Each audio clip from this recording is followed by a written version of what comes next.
সকলকে ধন্যবাদ। আমার ইউটিউব চ্যানেল প্রেরণার পথের পক্ষ থেকে স্বাগত। পশ্চিম মেদিনীপুর জেলার অন্তর্গত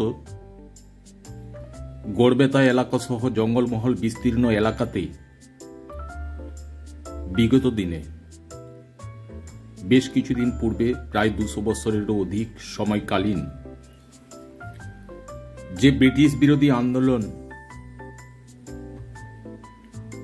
জঙ্গলমহল এলাকাতে দানা বেঁধেছিল, ব্রিটিশের বিরুদ্ধে যুদ্ধ আন্দোলন সংগ্রাম সংগঠিত করেছিল, সেই বিদ্রোহী সর্দার এবং নায়ক বলা যায় অচল সিং। পরবর্তীতে লাঠিয়ালদের সর্দার ও রাজার অধীনে সেনাপতি হতে দেখা গিয়েছিল।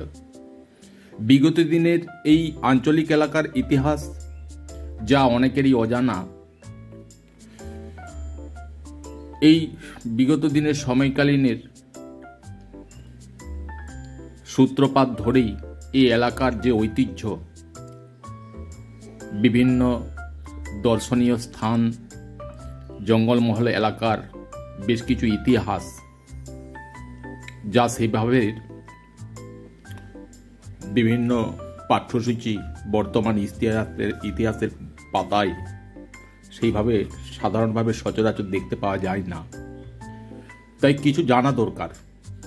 এই বিদ্রোহী নায়ক অচল সিংয়ের পরিচালনায় পাইক বিদ্রোহ এক নতুন মাত্রা নিল।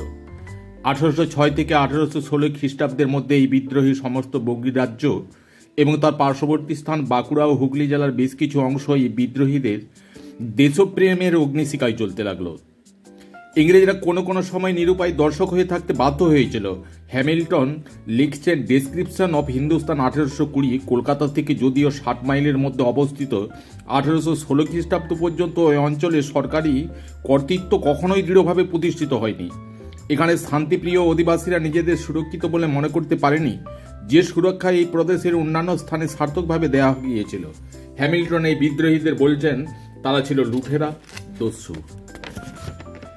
তিনি লিখেছেন, বগড়িদের চুয়াররা এমন আচরণ করত যেন তারা কোনো সরকারের অধীন নয়, তারা তাদের প্রাধান্য বজায় রাখতে অবাধে লুণ্ঠন, দস্যুতা, এমনকি হত্যা করতে কুণ্ঠিত হতো না।